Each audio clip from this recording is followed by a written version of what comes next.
3 or 4 items from the joint legislative packet? Are there 3 Yeah, or 4 specific? mandate relief. You definitely the mandate relief. I have to have the thing in front of me to see which ones we're gonna.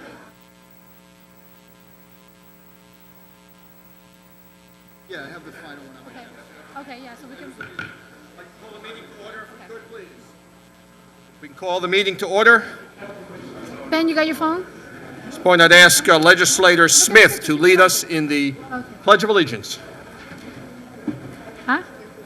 Yeah, thanks. To the flag of the United States of America, and to the republic for which it stands, one nation, under God, indivisible, with liberty and justice for all. A moment of contemplative silence for our great country, its people, and those serving it around the world. Thank you. Please be seated. Madam Clerk, please take the roll.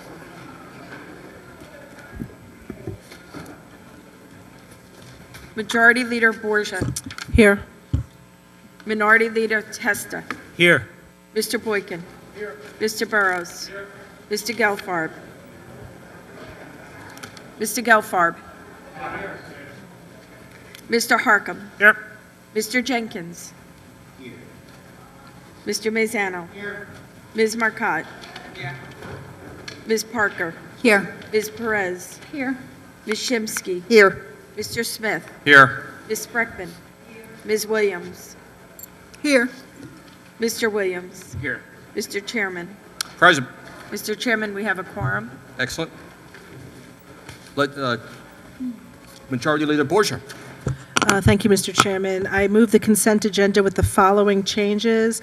On page 5, item ID number 6686, we'd like to add the names of Chairman Kaplowitz, Vice Chairman Mazzano, and legislators Jenkins, Parker, A. Williams, Boykin, and myself, Borgia.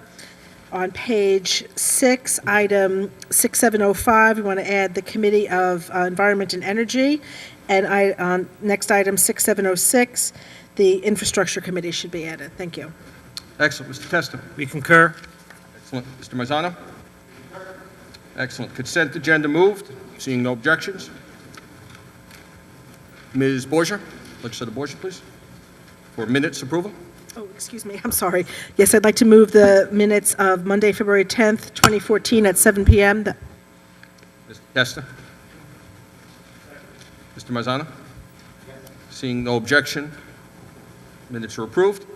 And Madam Clerk, if you could please read the rules for public comment at this time. Each speaker shall be limited to 3 minutes.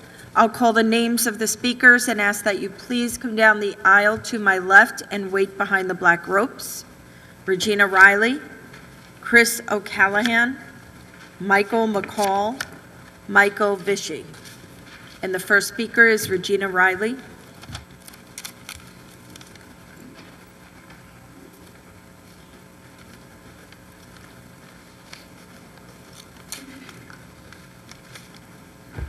Good evening. My name is Regina Riley. I'm from Kruger's, part of Mrs. Borgia's district, the 9th election district, or Westchester Legislative District. Reverend Clenard Childress, a Christian pastor and head of Black Genocide Awareness Organization, and Dr. Alveda King, pastor and civil rights activist and niece of Dr. Martin Luther King, have criticized the NAACP for its not standing up for the millions of black babies slaughtered by Planned Parenthood and the lucrative abortion industry for the last 44 years in New York State. In the borough of the Bronx, almost 61% of the African American children in the womb are aborted. That's almost 6 out of 10 children. Margaret Sanger, the organizer and the beginner of Planned Parenthood, was a eugenics proponent. She spoke before the Ku Klux Klan in New Jersey. She and her organization had said, "More of the fit less of the unfit. Her idea of the unfit included Catholics, poor, blacks. That was her idea of culling the population and more of whomever she thought the super race was, as so many of the people in Nazi Germany believed. I bring this up because we should be celebrating the contributions and the sufferings of the people from Africa and their successors who are in this country now. But I don't think we're celebrating it when we allow this kind of thing to continue in the very womb of women who are so misguided and do not know what's going on because it's hidden from them by smooth talk. And one of the things being hidden from them right now is the 10th section of the Women's Equality Act in New York State, which allows non-doctors to do abortions for all 9 months, right up until the time of delivery. And even Moynihan and Koch, who are well-known Democrats, said that's child murder, just as Susan B. Anthony called abortion child murder. And so did Susan B. Anthony, and so did Elizabeth Cady Stanton and Lucretia Mott. So I ask you to really consider a resolution to stop this bill. It doesn't help anybody, and it decriminalizes forced and coerced abortions as well. Thank you, ma'am. Chris O'Callahan. Welcome. Thank you. Good evening, members of the Board of Legislators. My name is Chris O'Callahan. In addition to being a resident of Westchester County, I'm a director at Jones Lang LaSalle, a company that specializes in real estate and economic development, and I'm also an active member of the Business Council of Westchester County. I'm here to speak on behalf of Sustainable Playland. I see the benefits of Sustainable Playland's proposal from both a businessman's and a family man's perspective. Having grown up in Westchester County, my parents took me to Playland, and I have taken my own children there, I think somewhat reluctantly because of safety concerns. Now that I am raising my daughters here, I especially appreciate the importance of having vibrant parkland, cultural activities, and athletic fields for children in the community. As a businessman, in recent years, Playland's attendance has plummeted while simultaneously hemorrhaging tax dollars, losing millions of dollars a year. Playland has become a financial albatross at a time when governments and taxpayers cannot afford them. Taxpayers shouldn't be subsidizing an amusement park. That's why Sustainable Playland was created to turn the park around.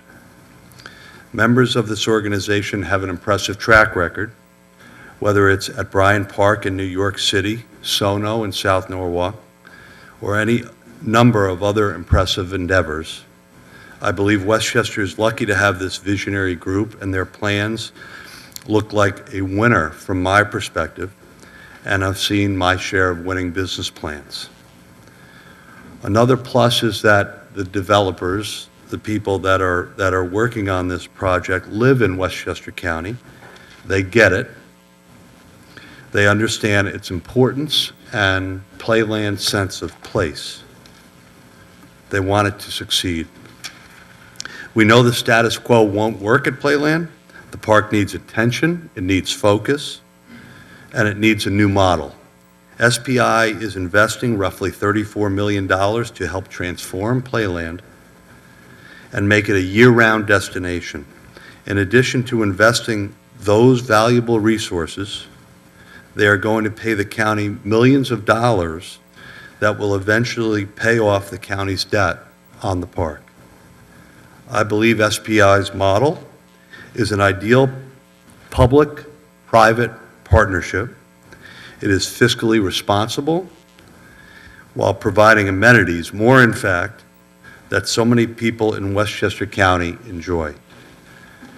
We need more of these types of partnerships in Westchester and New York State. It's a winning plan that benefits families, businesses, and taxpayers.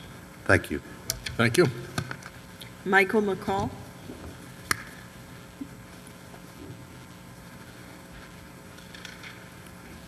Good evening, everyone. I, too, am a member of the local business community.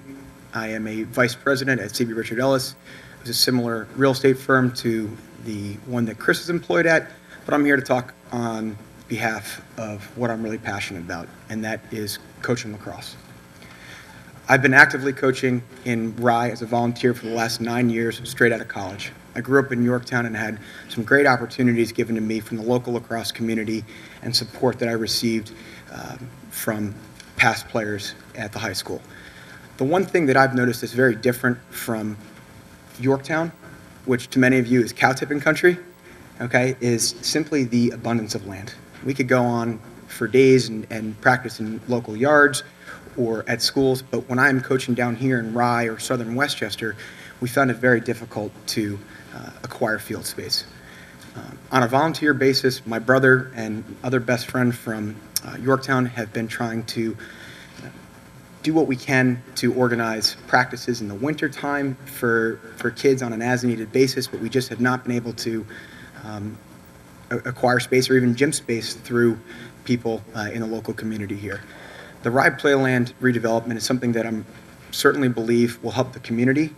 It'll allow us to have a place to coach the kids, and I think it's a win-win because when we have the youth involved in different activities, it gets them outdoors.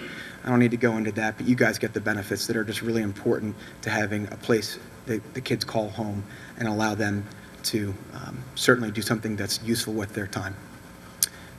I certainly am not affiliated with it, the program or the redevelopment in any way other than just looking for a place that we think that would be appropriate for our kids in the winter and summertime. Thank you very much. Thank you, sir. Michael Vishig.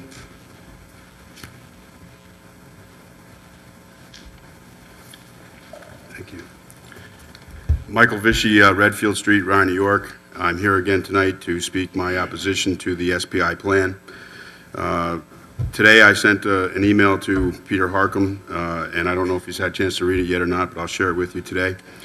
I have attached an excerpt, which is a handout, from the New York State Guidelines of Allowable Uses of County Parkland. In this excerpt, it talks about alienations of whole and/or partial parcels of the parkland. As I read it, even the parking lot cannot be used by any for-profit entity, agency, or company without approval of alienation from New York State Parks and Recs.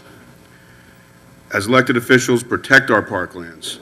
Do not allow SPI to build an illegal monster of a facility. And I say illegal because the entire field zone, including the field house, will be operated by a for-profit agency, Playland Sports Incorporated. For-profit only. Mr. Astorino doesn't think so. He thinks it's an asset management agreement, which with Sustainable Playland is correct, but there will be a lease, and it'll be paid for by Playland Sports Incorporated. And in the guidelines, the alienations, the following have been determined by courts to be alienations. And going down, I'll read a little bit here. The lease of municipal park or recreational facilities, especially one to a private profit-making concern, even though the resource may continue to be used for public park and recreational purposes. Going further, talking about CEQA, they're requesting here through the New York State guidelines that you involve the public. Public involvement is encouraged and often required when implementing a CEQA process. Well, my viewpoint was not asked about, so I don't know where that stands.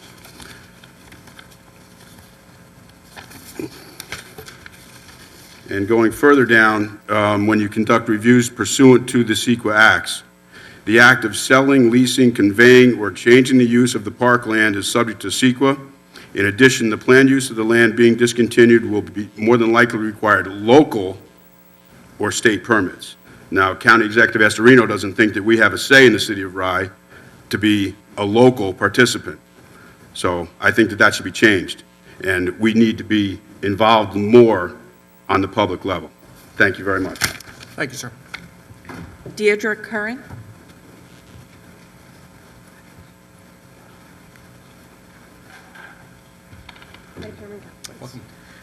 Good evening, everybody. Again, I'm here, obviously, to speak my opposition to the Sustainable Playland plan to build a 95,000 square foot field house in the middle of Playland parking lot. And what I would say, with all due respect to the two gentlemen who spoke out in favor of this tonight, is I'm going to look directly at you and ask you the same question I'm asking everybody. Do you want this 50 yards from your front door? Because that's what's going to happen to the people in this neighborhood. There surely can be somewhere else in the Sound Shore communities to come up with enough space to put some fields in if you need indoor and outdoor fields. Building something like this on public parkland for private profit is basically against the law, as Mr. Vichy just pointed out, and the county executive is skirting around that with Sustainable Playland by using the wording asset management agreement instead of lease in the contract. Semantics. What they want to do without going through parkland alienation is basically against New York state law. Shouldn't be allowed to happen. Parkland alienation was designed specifically to keep things like this from happening. They want to build it in a flood zone. It's not an appropriate place to put it. And I think you might want to do a little research on exactly how much money Playland loses. And the reason Playland isn't doing well is because the county hasn't been investing any money in Playland. You can't run a business, as I'm sure you know, unless you put some money into it and take care of it. And if you let it sit for 15 or 20 years without upping your marketing budget, without painting things, repairing things, or doing anything to improve the place, and you let it sit and deteriorate, you are going to lose business. If the county would take care of Playland, Playland wouldn't be running into the ground. It's a very simple solution. If you run the amusement park properly, you don't need the field zone. Still not clear on how the field zone is going to benefit the park and bring things back financially. I know it's going to benefit the people at Playland Sports, but I don't understand how it's going to benefit Playland. I'm with Mr. Vichy on the parkland alienation. The other thing I'd like to point out is we had a beautiful weekend, and I was down at Playland most of the day Saturday and a good part of the day yesterday, and there were hundreds of people walking down there. It is a passive park in the winter. People had kids riding bikes through the parking lot, walking, jogging, senior citizens. I was down there obviously with dogs because I'm a dog walker. There were people all over the beach. We have a beautiful place to go in the winter as a passive park that people make very good use of any day that they can. The minute the ice cleared up and the temperatures got warm and the sun came out, people were flocking to the entire park, the beach, whatever part of the boardwalk. They were all walking through the parking lot, going up to Edith Reed. If you put something in there for year-round use that starts bringing a nonstop flow of traffic, we're going to lose that. We have a nice passive park in the winter. I'm all for taking care of the amusement park, extending the season, finding creative ways to make more use of the park a little later into the season. I want the place to thrive. I don't want it to stay the way it is. Playland doesn't need a 95,000 square foot indoor sports facility in the middle of its parking lot. And you yourself pointed out, sir, that they want to bring more amenities. How do you bring more amenities to a place and reduce the parking lot by somewhere between 30 and 40% when the parking that's there is already not adequate for the businesses that are there already? Thank you. Thank you. Susan Totten.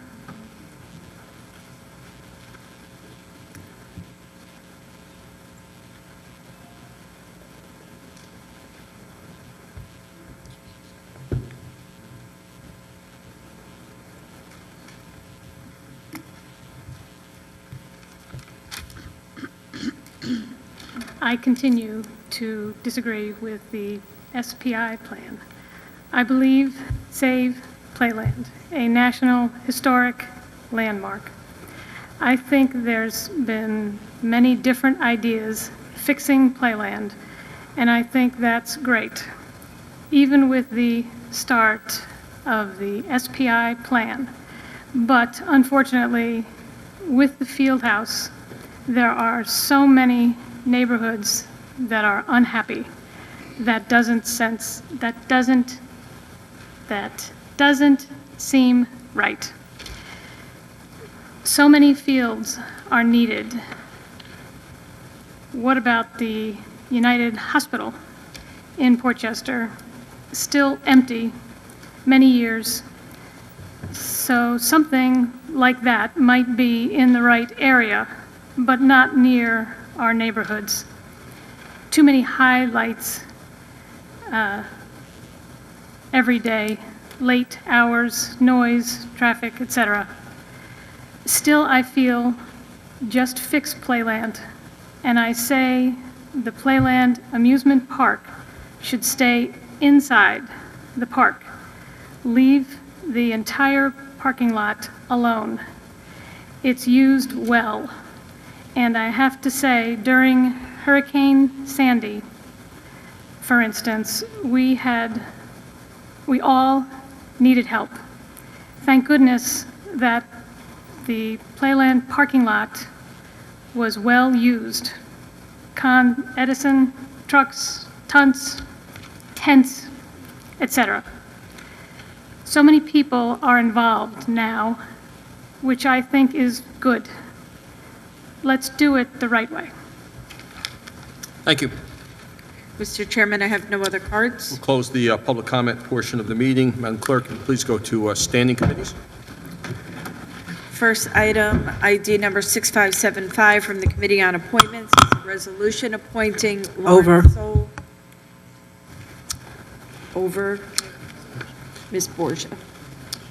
Madam Clerk, we I think Legislator Marzano, Vice Chair.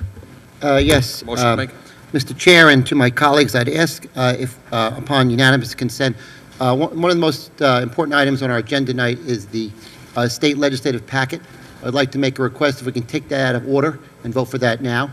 I greatly appreciate that. Thank you. Unanimous consent at this point, Chair. Take that out of order. Madam Clerk.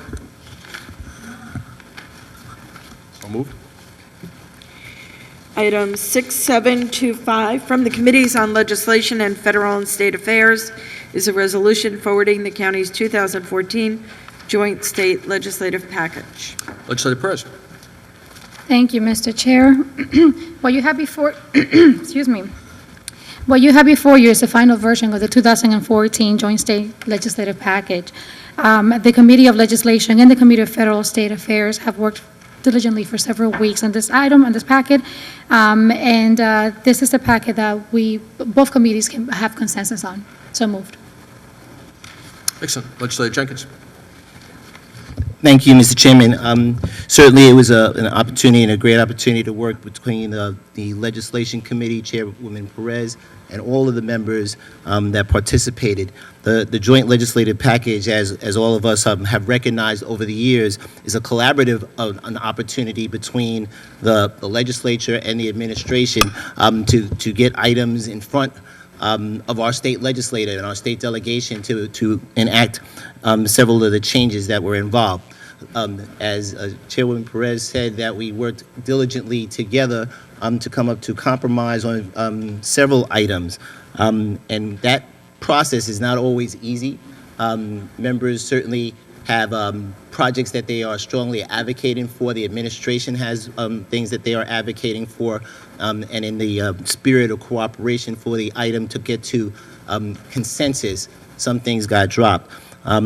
Those items that were dropped, both from the administration side or for any individual legislator, have been committed to move forward as diligently as possible, working through our committee structure on individual committees, either in legislation directly for specific items or through other committees that the board has available to it.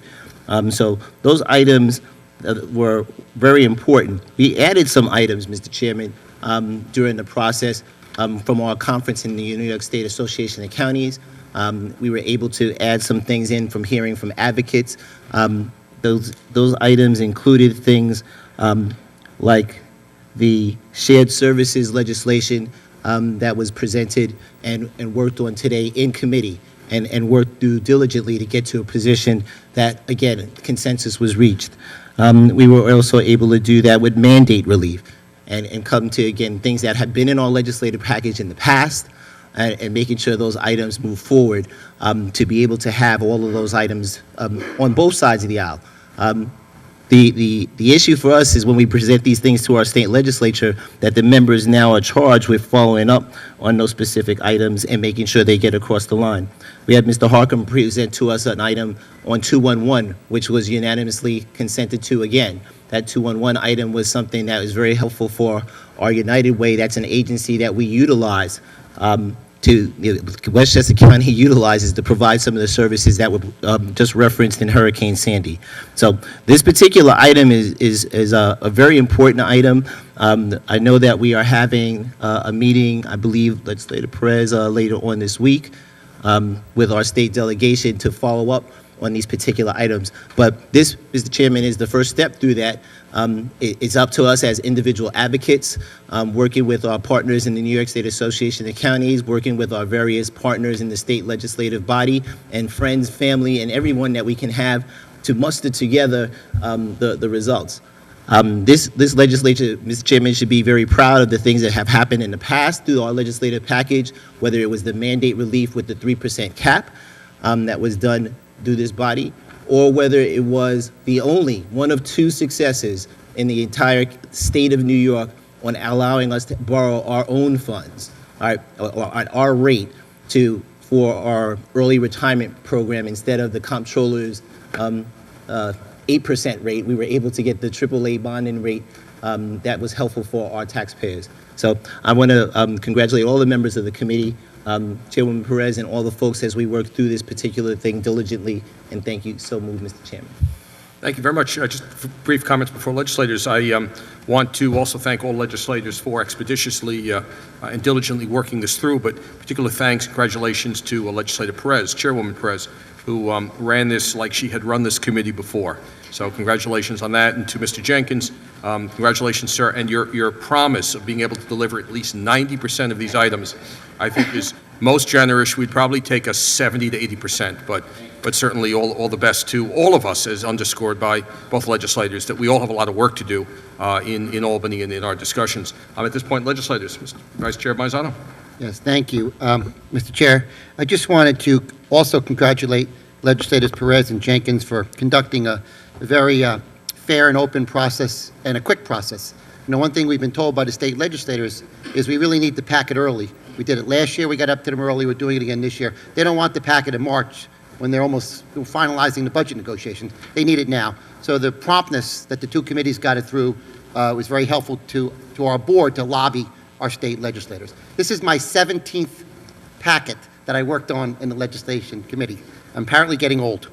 But I wanted to thank all the legislators on both committees for being so engaged and involved in the process. I think we put together a good package. The guts of the package is to identify funding streams that are not delivering the proper aid to Westchester County, and we all have to deal with that reality when we do the budget. So pulling together on both committees, I think we put together a packet that focused on several very important funding streams or unfunded mandates that we need corrected in state law, so to protect the taxpayers of Westchester and to have a better budget process in November and December. So I think we did very good work. I appreciate working with all the legislators. I am now going to chair a subcommittee with Legislator Williams, Lyndon Williams. We're going to be at the sign committee. We're going to post a sign in the budget room that lists all these items, and they're tracking through the state legislature. Our state legislators should know we're going to be watching them. And Legislator Williams are going to be, Legislator Williams believes he can get a blinking sign. I don't know how he's going to do that, but we're going to work together on getting a sign to track this. And the serious note is, Legislator Jenkins is correct.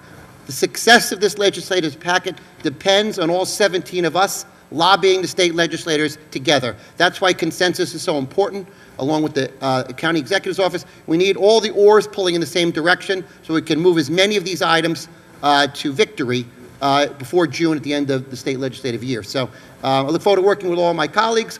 I look forward to lobbying with you because our work is not done right now. We have a lot of work between now and June to get this stuff passed in Albany to protect the taxpayers of Westchester. Thank you. The legislators. To citizens at home, this is available on our website, westchesterlegislators.com. Please look at the various items. A lot of work and thought went into it, and let the work begin. Just the conception of the package has been completed, but now the work is indicated. It certainly needs to take place at this point. Madam Chair, at this point, a long roll call. Madam Clerk, excuse me, long roll call. Ms. Borgia? Yes. Mr. Testa? Yes. Mr. Boykin? Yes. Mr. Burrows? Mr. Gelfarb? Mr. Harcum? Yes. Mr. Jenkins? Yes. Mr. Maizano? Yes. Ms. Marcotte? Ms. Parker? Yes. Ms. Perez? Yes. Ms. Shimsky? Aye. Mr. Smith? Yes. Ms. Spreckman? Ms. Williams? Yes. Mr. Williams? Yes. Mr. Chairman? Aye. Approved 17-0. Item 6644 from the Committees on Community Services and Budget and Appropriations is an act authorizing the county through its Department of Health to enter into an agreement with the Westchester County Healthcare Corporation for the budget period March 1, 2013 through February 28, 2014, for the provision of medical case management and oral health services for Westchester, Rockland, and Putnam County residents with HIV/AIDS. We have a budget and then community services. Yes. Thank you, Mr. Chairman. This was approved in the Budget Committee this afternoon, and I'm going to defer to Legislator Williams, who chairs the Committee on Community Services, to tell us a little more about it. Excellent. Legislator Williams. Thank you. Mr. Chair, this act calls for the payment of $400,949 for case management services and oral health services to be provided by the Westchester County Healthcare Corporation to citizens with HIV/AIDS who reside in Westchester, Rockland, and Putnam counties. Currently, I think first of all, this act is a renewal of an act that has existed ongoing for approximately 20 years, providing these services.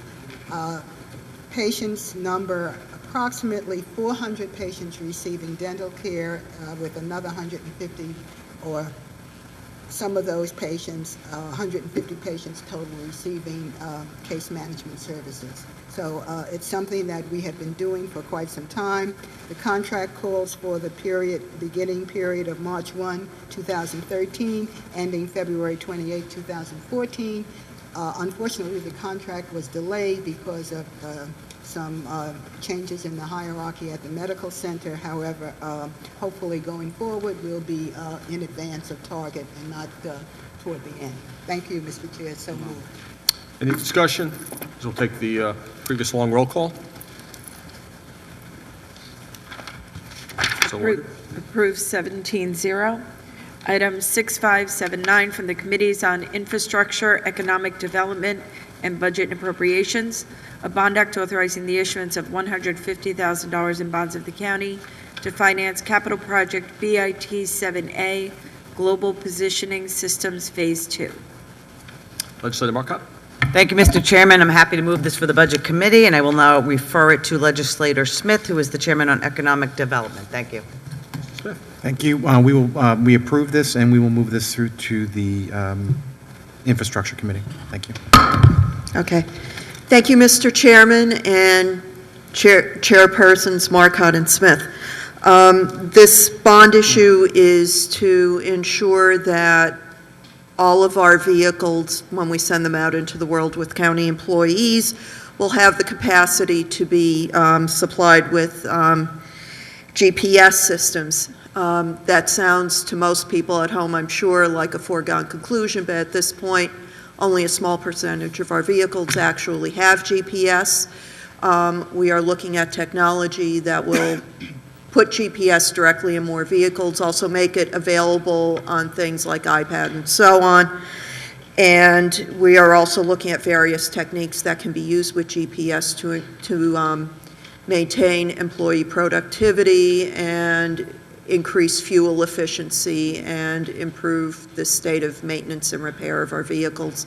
So this is something that stands a chance to be very cost effective for the taxpayers and will certainly make the county run more efficiently, and I gladly move it. Legislators. Legislator Harcum. Thank you, Mr. Chair. I certainly commend all three committees for their good work and their diligence on this. One of the issues that came up, I mean, obviously, the county knowing where its vehicles and its property are good things. But one of the issues that's raised has to do with tracking people and employees. And without voicing opinion on either side of that issue, this is an issue that has come up in the private sector. And it's been an issue in collective bargaining as to whether employers have the right to know and to track and things like that. Again, I'm not stating a position either way, but we as a legislative body need to be cognizant of this. We have a lot of employees. We have collective bargaining agreements with most of them. This is an issue that we will need to spend more time analyzing and discussing and working with our law department on and our union partners. There may be no issue now in any of the collective bargaining agreements, but this has been an issue in the private sector, and we should just be cognizant of that. Thank you. Very good. Any further discussion? Otherwise, Mr. Jenkins, sir. Thank you, Mr. Chairman. On this particular item and going to the fiscal statement for this particular item, and in reviewing it, it appears that we appropriated in 2013 and 2014 $150,000 for this particular project. This is, I guess, phase 2 of that $150,000. It's a $600,000 total bond act that's appropriated for the provision of the global positioning systems throughout the county. The only question, and I've raised this earlier, and I'll raise it again on some other items that we have. This is another one of those items, Mr. Chairman, that if we look at the FIZ or the capital project fact sheet that was prepared on January 6, 2014, we will notice that it says there's financing history on this particular bond act. It was Bond Act number 63 in 2013, and we did go to the bond market again in November 26, 2013, and it would be a question that we should have for follow-up at different times. We did mention it at the committee today that there would be a question on why this particular bonding wasn't sold. This is not a design construction item. That would be an expectation that this particular bond would have absolutely been sold in the bunch that went in November 26, 2013. So if we could do that for the future, it would be greatly appreciated. I know we mentioned it on record. Thank you, Mr. Yes, thank you, sir. Legislator Shimsky. Thank you, Mr. Chairman. I'd just like to respond to Legislator Jenkins. This is actually analogous to a design-build situation because there has been a lot of research, and the research is still ongoing in terms of what types of equipment to get and what kind of delivery systems to use with them. So the fact that the IT department may have decided to withhold the funds until they've come up with all the answers is actually not an unwise thing here. And as I said, it is very analogous to a construction situation. And considering that the total cost is $300,000, this is definitely in the price range where we give a certain amount of leeway to the departments to find their way on it. They will be coming back in either May or June of this year to report on the conclusions they've come to in terms of the types of systems they would like to buy. So we'll have a measure of oversight then. Thank you. Thank you. Ms. Shimsky, your comments are obviously quite pertinent, and to the query that Mr. Jenkins has made, it's a very fair standing query going forward, and would ask that our budget staff be cognizant of in the FIZ and be able to ask that pertinent question each and every time, because there will be potentially a different scenario each and every time in relationship to the particulars of the particular bond. But Mr. Jenkins? Thank you, Mr. Chairman. Just going back to the FIZ, this is a 5-year capital program, and unless I am mistaken, in the capital project fact sheet, it says the total project cost is $600,000. Was that different? That is correct. Okay, thank you, Mr. Smith. Excellent, thank you. Good. Any further discussion at this point? Otherwise, actually, we'll take the same previous long roll call if that's okay. All right, so ordered. Approved 17-0. Item 6580 from the Committees on Infrastructure, Economic Development, and Budget Appropriations, a bond act authorizing the issuance of $423,000 in bonds of the county to finance capital project BLR2C, Labs and Research Equipment Acquisition. Ms. Marco. Thank you, Mr. Chairman. I'm happy to move this for the Budget Committee. It was discussed today, and I will refer it to Legislator Smith, the Chairman on Economic Development. Mr. Smith. Thank you, Mr. Chairman. This was discussed in committee in conjunction, and we're happy to move this on also to infrastructure for filling in the details. Ms. Shimsky. Thank you, Mr. Chairman. This is this year's installment of a total $2 million bond to replace equipment for our labs and research facilities. We discussed a rather specific schedule of equipment in the Infrastructure Committee. This equipment will allow us to perform state-of-the-art forensic and environmental testing, will ensure the quality of our operations, the integrity of the results in litigation and in other places, and at the same time will enable us to attract business from other counties who unfortunately lack this equipment, for example, Nassau County for their homicide cases. So this is definitely a worthwhile project, and I move its approval tonight. Very good. Any legislative discussion? At this point, a long roll call, please. Ms. Borgia? Yes. Mr. Testa? Yes. Mr. Boykin? Yes. Mr. Burrows? Yes. Mr. Gelfarb? Aye. Mr. Harkam? Yep. Mr. Jenkins? Yes. Mr. Mazzano? Ms. Marcotte? Aye. Ms. Parker? Yes. Ms. Perez? Ms. Shimsky? Aye. Mr. Smith? Yes. Ms. Spreckman? Ms. Williams? Yes. Mr. Williams? Yes. Mr. Chairman? Aye. Approved 16-0. Item 6581 from the Committees on Infrastructure, Economic Development, and Budget Appropriations.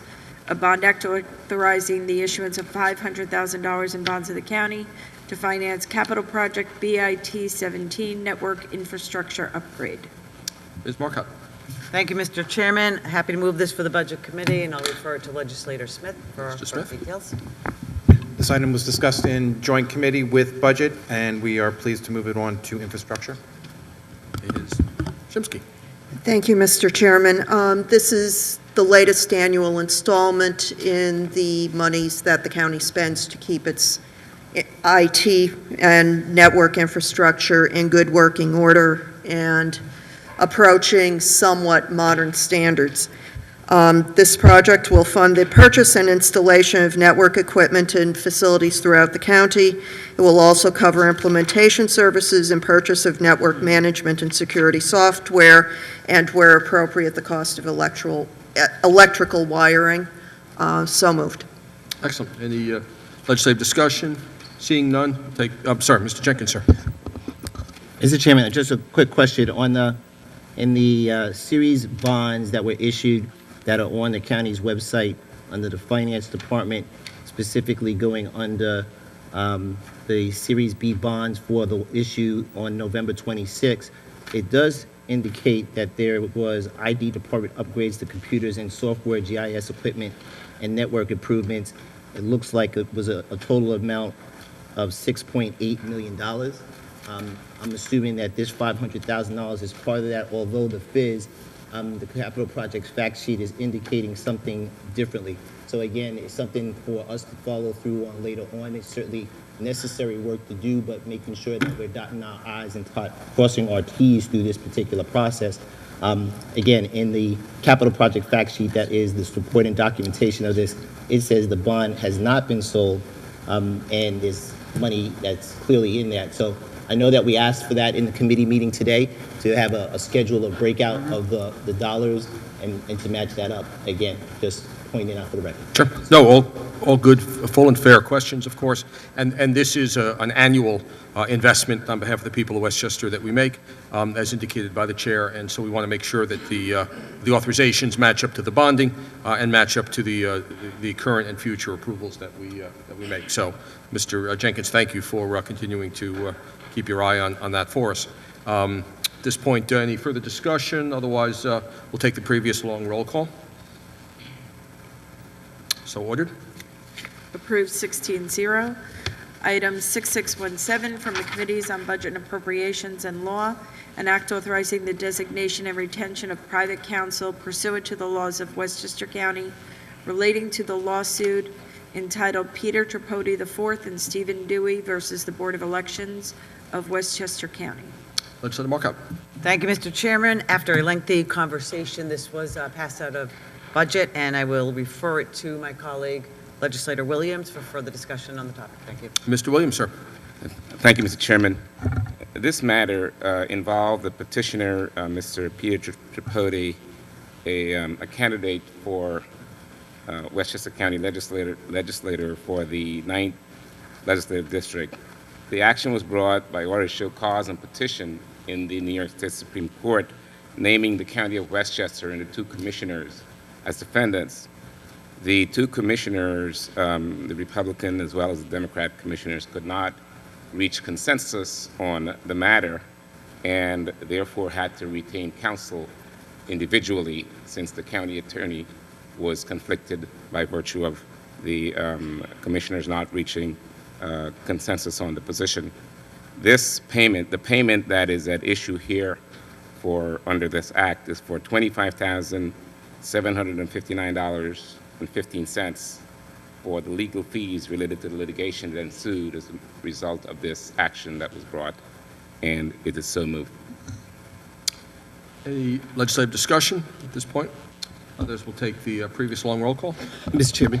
I'm sorry, Mr. Jenkins. Sir. Thank you. And I brought this up in committee, and I just want to put it on the record again on this particular item. Mr. Chairman, on this particular item, for the date that was 10/31, October 31st, when the item was commenced.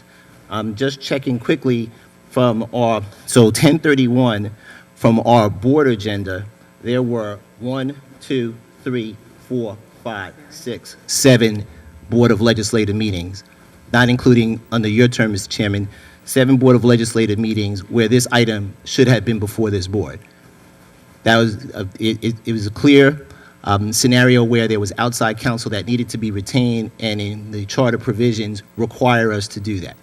At this point in time, we're just putting this on the record again to say to our county attorney that the provisions of that, while it was a special need and something that had to be quickly done, we certainly were all aware of that. Mr. Chairman, you, Ms. Borgia, and other members that were involved directly in this particular item, that, again, with that many meetings, there is no excuse for that item not coming in front of this board. Thank you, Mr. Chairman. Thank you, sir. Your comments. May I be recognized, Mr. Chairman? County Attorney. I have to disagree with Legislator Jenkins because the case was lasted a little more than 2 weeks. It was an election case, had to be decided before Election Day, and there's nothing in the charter that says it has to be on the agenda immediately. The board does approve of the payment, and that's what's before the board tonight. It was fully explained at the committee meeting what the delay was in submitting the legislation. One thing was that we did not receive the bills until December. The board didn't meet very much in December, so it had to go over to January. Then in January, there were other reasons why it disputes over which budget it was going to be charged to. None of that really made any difference because the case was handled within the period of less than 2 weeks. The only issue before the board is the fees of the attorneys reasonable, and that's what the board is considering tonight. It makes no difference whether it was in December, January, or now. Thank you. Okay, thank you, sir. Thank you, Mr. Chairman.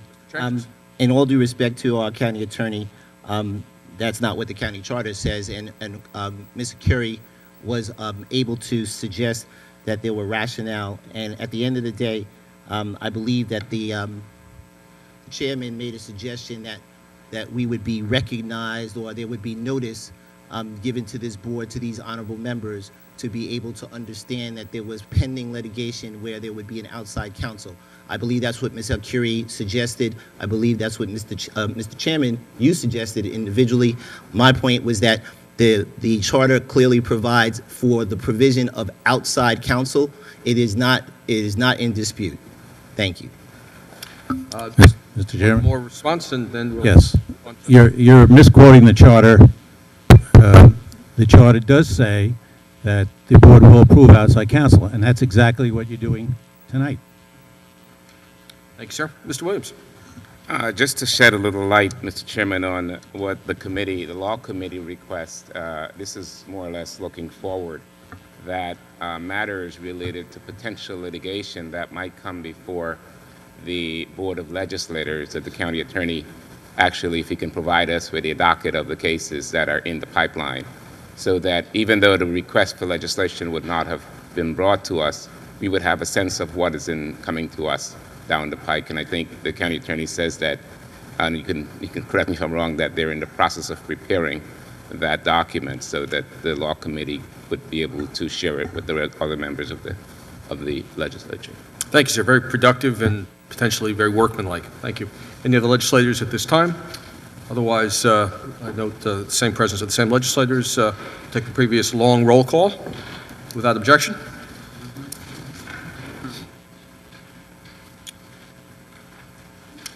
Approved 16-0. Item 6633 from the Committees on Infrastructure, Economic Development, and Budget Appropriations is a bond act authorizing the issuance of $4,010,000 in bonds of the county to finance capital project RB03K, Ardsley Ramp, northbound Sawmill River Parkway at Ashford Avenue Bridge, Ardsley. Legislator Markup. Thank you, Mr. Chairman. This was discussed at length in 3 committees. I'm happy to move it for the Budget Committee and refer it to my good friend Michael Smith. As noted, I'm happy to move this one to infrastructure. Legislator Shimsky, what could you possibly say about this particular item? What can possibly be said about this bridge that hasn't been said already? Right. 3 times. Well, this is the latest chapter in the long saga. We're actually going to have 2 chapters tonight on the agenda. This particular bond is for the access ramp that connects the bridge to the northbound Sawmill River Parkway. It is classified as a separate bridge by state DOT, and unlike its less fortunate sister span, is only the 2nd worst county-owned bridge in Westchester. This work will be going on during the first phase of construction of the main bridge. It includes a pretty comprehensive replacement of concrete and so on. And this, as I said, will be going on concurrently with the other work during the first phase of the construction of the main project. So moved. Ms. Shimsky, thank you for your continued diligence and work on this. And those who travel over and under, thank you for your efforts. Especially under. Any, something you know that we should know about? Legislators, any further discussion at this point? Otherwise, we'll take the previous roll call, long roll call. So ordered. Approved 16-0. Item 6637 from the Committees on Infrastructure, Economic Development, and Budget and Appropriations, a resolution to set a public hearing on a proposed bond act authorizing the issuance of $14,600,000 in bonds of the county, which includes $2 million in previously authorized bonds to finance capital project SY020 Tarrytown Force Main replacement. Just a setting public hearing, Ms. Shimsky, Markup. Thank you, Mr. Chairman. It was discussed at length, but this is simply to set the public hearing. I believe the next meeting would be March 10th, and time would be 7:30. Discussion, seeing none, take the previous long roll call. So moved. Approved 16-0. Item 6641 from the Committees on Infrastructure, Economic Development, and Budget Appropriations, a resolution adopting the board's written finding statements with regard to this project pursuant to secret. Ms. Markup. Thank you, Mr. Chairman. Again, this was discussed at length in the Budget Committee, this item along with the next 2, and I will refer this to Michael Smith, the Chairman on Economic Development. Mr. Smith. Thank you. This was discussed in joint committee, extensive discussion as to the various vagrancies and life of this particular project. Receiving comfort that the legal aspects associated with this have been resolved in the agreement. I move this one to the infrastructure for the remaining details. Excellent. Ms. Shimsky. Thank you, Mr. Chairman. This involves a sewer trunk line which was ruptured due to some construction work in the area back in, I believe it was 2007. There have been negotiations going on with the developer who owns the particular site on which this section of the trunk line is located. We have reached an agreement with them. They will pick up approximately 38% of the costs. We'll pick up approximately 62%. There are improvements in the configuration of the line which should help this run better, and we are also making sure that the area is graded and landscaped in such a way that hopefully we won't have any mishaps with this again. So moved. We'll take these comments, obviously apt for this and the 2 subsequent items. On this and the 2 subsequent items, any discussion at this time? Legislators, seeing none. Mr. Jenkins, sir. As this project is, thank you, Mr. Chairman. This project has been a very long time coming. In committee today, we were able to go through the chapter and verse on this particular item from 2007, when this particular item started. The point I'd like to make on this particular item is that there was an appropriation by this board in 2008 that we are currently acting on in 2014. So the board appropriated money for this particular bond act in 2008. We're moving forward in 2014. There was a series of litigation activities that had to be done. The county attorney's office, Mr. Curie, was very clear in the work that was done, and they did a great job there. We did ask for the study to be presented to both committees. There was a study that was done in 2008, and to identify a project schedule for this. So just wanted to put that on the record. Thank you so much, Mr. Chairman. Thank you. Any further legislative comments? Otherwise, seeing none, we'll take the previous long roll call on item 6641. So ordered. Approved 16-0. Item 6642, from the Committees on Infrastructure, Economic Development, and Budget Appropriations, a bond act authorizing the issuance of $500,000 in bonds of the county to finance capital project SYO 85, Sewer System Rehabilitation, Yonkers Joint Plant Districts. This is the bond act itself. Thank you, Mr. Chairman. So moved for budget as previously Mr. stated. Smith? So moved through economic development. Sir, it has greater emphasis. If you, yes, and Legislator Shimsky. So moved for infrastructure. Excellent. Any discussion on this item? Seeing none, we'll take the previous long roll call. So ordered. Approved 16-0. Item 6643, from the Committees on Infrastructure, Economic Development, and Budget and Appropriations, an act authorizing the execution of an agreement with River Club LLC for the relocation of a portion of a sewer trunk line located on property owned by River Club along Warburton Avenue in the city of Yonkers. Legislator Markup. Previously stated, so moved. Mr. Smith. So moved. Ms. Shimsky. So moved. Any legislators on this item? Otherwise, we'll take the previous long roll call. So ordered. Approved 16-0. Item 6647, from the Committees on Budget and Appropriations and Law, an act authorizing the county attorney to settle the county's cross-claims against co-defendant Montesano Brothers, Inc. in the lawsuit of Calderon versus Westchester Montesano Brothers, Inc. and T. Robinson by Montesano's payment in the amount of $90,000. Legislator Markup. Thank you, Mr. Chairman. This was discussed at length in the Budget Committee, and I will refer it to Legislator Williams from the Law Committee to give you further details. Thank you. Mr. Williams, sir. Thank you, Mr. Chairman. This matter involved the settlement of a cross-claim for the county to accept $90,000 in settlement of that cross-claim. The co-defendant in this cross-claim is Montesano Brothers, Inc., who was a contractor hired by the county to do work in the Bronxville Parkway, where an accident occurred, and that accident gave rise to the lawsuit in which the county and Montesano were named as co-defendants. Montesano contracted with the county, as part of the contract, was required to procure insurance, liability insurance, and provide defense and indemnification for claims arising from the work. As a matter of, we had a lot of discussion in the committee meeting, and what we were able to understand is that Montesano did not provide the required defense under the contract, and therefore the county's cross-claim resulted therefrom, and this cross-claim is now being settled for $90,000. One of the questions that came up was the amounts by which we settle cross-claim for, and I think Legislator Burrows raised a very good question in terms of the county being vigilant that co-defendants don't use the county as their litigation vehicle, because our cost to litigate might be less than what they would have paid had they gone out to hire an attorney at the market.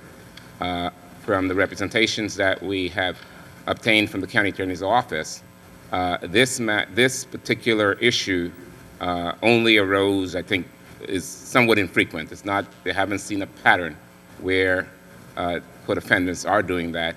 And if it is that co-defendants begin to do that we see that kind of a practice going on, I think that we will have to devise a remedy, and that remedy might be to have within the contract a penalty provision that requires, if co-defendant, somewhat of a liquidated damage clause within the contract that says that if you breach the provision that require you to defend, and we have to put our attorney out to defend, we will not front the cost for you. You'll pay us what is equivalent to market or this damage amount in the contract. So this is something down the road that we have to look at, and we've had a good discussion about it during the committee meeting. So moved, Mr. Chairman. Very good. Thank you very much. Legislators, any comments or questions on this one? Otherwise, we'll take the previous long roll call. So ordered. Approved 16-0. Item 6648 from the Committees on Budget and Appropriations and Law, an act authorizing the payment of attorney's fees to private counsel relating to the lawsuit entitled New Breed, Inc., etc. versus G. Fiore. Ms. Markup. Thank you, Mr. Chairman. I'll move this for the Budget Committee and refer to Legislator Williams from the Law Committee. Mr. Williams. Thank you, Mr. Chairman. I believe the settlement, the clerk, as read by the clerk, has moved the legislation. The amount involved was $565.95. Excellent. Any legislative discussion? Seeing none, take the previous long roll call. So ordered. Approved 16-0. Item 6678 from the Committees on Infrastructure, Economic Development, and Budget and Appropriations, a bond act authorizing the issuance of $3,500,000 in bonds of the county to finance capital project RB03R, Pier Rehab, Ashford Avenue Bridge, Ardsley Dobbs Ferry. Ms. Markup. Thank you, Mr. Chairman. Also discussed in budget. I'm happy to move this and refer to Legislator Smith. Mr. Smith. So moved. Ms. Shimsky, this project isn't done yet? You really don't want to open those floodgates. This is the second of what will hopefully be only 3 major bonds for this construction project. This is the last $3.5 million of a $5 million bond. This $3.5 million will be used to replace 2 of the piers, rehabilitate 3 more, and rehabilitate concrete abutments and wing walls. This work is designed to meet federal seismic standards, which, given everything that bridge has been through already, is probably a good idea. And we will be hopefully only dealing with 1 more bond after this to do the work of the main span, the superstructure. So moved. Excellent. Ms. Shimsky, on behalf of the entire legislature, thank you for your fine work on, and diligence and persistence. And there are probably a lot of other adjectives. I can't think of them. So congratulations. Any further discussion at this time on legislators? Otherwise, we'll take the previous long roll call. So ordered. Approved 16-0. Item 6679 from the Committee on Budget and Appropriations is an act amending Act Number 26-1952 as amended, which amended Act Number 40-1941 entitled An Act Establishing Personnel Rules in County Service and Adopting Classification of Positions and Schedules of Pay. Ms. Markup. Thank you, Mr. Chairman. The purpose of this amendment is to add and delete certain titles. The committee did meet with Commissioner Oristano, who took us through the pay plan amendment. To give you an example, Westchester Community College is deleting a title that has not been utilized since 1994, and the clerk's office will be adding a much-needed Spanish-speaking clerk to that office as well. It's basically some housekeeping items. I'm happy to move this for budget. Thank you. Excellent. Any legislative discussion? Seeing none, take the previous roll call. So ordered. Approved 16-0. Before we get to motions, resolutions, call to districts, if I might, Madam Clerk, just 2 comments I was remiss in not saying before on the state legislative package. First of all, thank you to the administration, particularly to Mr. Plunkett and Mr. Oros, who joined us in these deliberations, and it always is much more effective in putting this consensus together to speak with one voice. Secondly, to legislators, particularly Legislators Williams and Legislator Williams, who raised, among others, 2 very, very important legislative items that did not make it into the consensus package. You have the commitment of the entire legislature, myself included, that the discussions will commence and will run their due diligence course on two particular items that in good faith were put forward, as well as any other legislative items that did not make it into the consensus package. It is not a muzzling, it is simply an opportunity to get behind those items, but then a chance for us to have our normal, healthy discussion on legislative matters that we will and must have. So to all legislators, thank you for your participation under the leadership of Legislators Perez and Mr. Jenkins. Madam Clerk? Motions, resolutions, call of the districts. Mr. Burrows. Thank you, Mr. Chair. I'd like to add to the memorial resolutions the name of Frank Parenti and Lorraine Marchioni. That's Marchionni. Thank you. Excellent. Mr. Breckman? Okay. Mr. Boykin? Mr. Chair, I'd like to add the name of Ralph Waite, who was the patriarch in the Waltons family, born in White Plains, graduated White Plains High School. Very good, sir. Thank you. Ms. Shimsky? I'd like to add the following names: Arthur James Hayden, Hayden, James Hogan, Francis, Frances, Neil, Neill, Helen Santana, George Wassman, 2 S's and 2 N's, and Eve Widows with 2 D's. That one will be joint with myself and Legislator Jenkins. That's Eve Widow's been involved for many years Yes. in the press. I think probably all legislators would very well. She's contributed to the Westchester community in so many ways, particularly in the legal front. So all legislators would like to join on that. Mr. Smith? Thank you, Mr. Chairman. I'd like to add to the memorial 4 names: Ralph R. Benedict Jr., Barbara Ellen Schwartz, John Richard Tassone, and Helen Ann Kelly. Thank you, sir. Mr. Williams. Thank you, Mr. Chairman. I just wanted to rise to place in the record some comments. I know many of you have probably read in the newspaper and saw on television on News 12, where a senior citizen, an 85-year-old, Emma Gruber, whose name appear on the memorial resolutions tonight, was murdered in her home in Mount Vernon. Mrs. Gruber was a pillar of the community. She was a church-going person who was involved in our senior citizen programs, always very positive. And unfortunately, on the day of the event, she probably had gotten home and found out that the perpetrator had been stealing the copper off of her house, and that caused, we believe that's what the motivation for the murder was of Ms. Gruber was. But the police department in Mount Vernon is actively investigating the matter, and I hope that they are able to bring whoever the perpetrator or perpetrators are to justice. But in the meantime, we have, when a person of advanced age, anyone that passes in these circumstances are regrettable, and we lament about it, but it is such a heartfelt situation when really a person of 85 years old who is trying to really just live her life, just really be safe, ends up being murdered and being viciously killed in this manner. I am going to be circulating a letter asking legislators to sign on to ask the state legislature to enact some bill, some kind of legislation that's going to require the persons who purchase things like the copper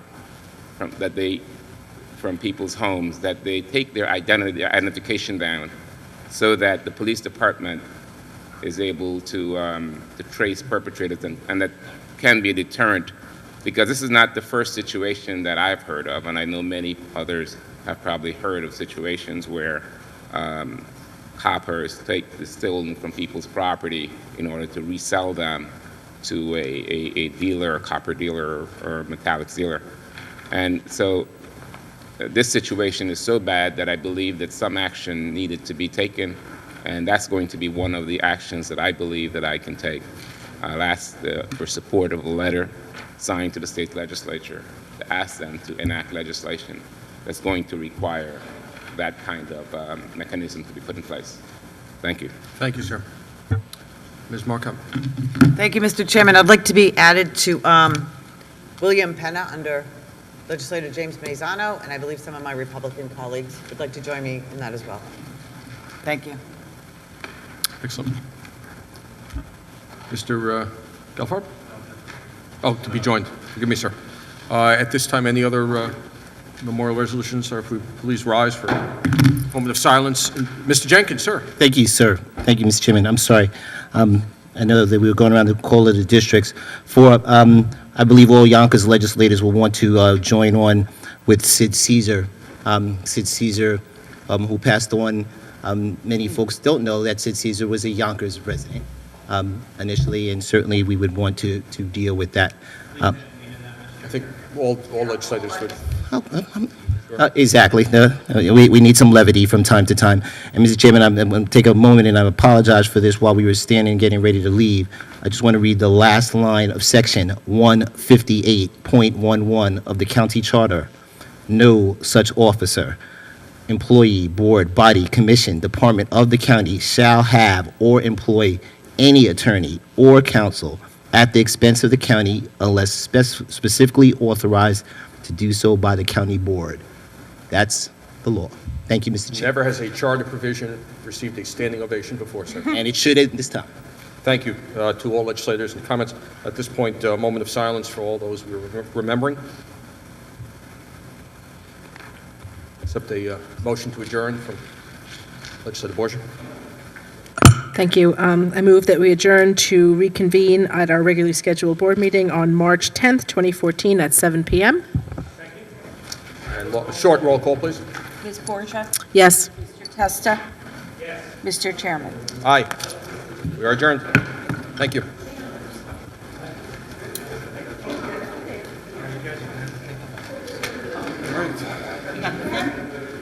All right.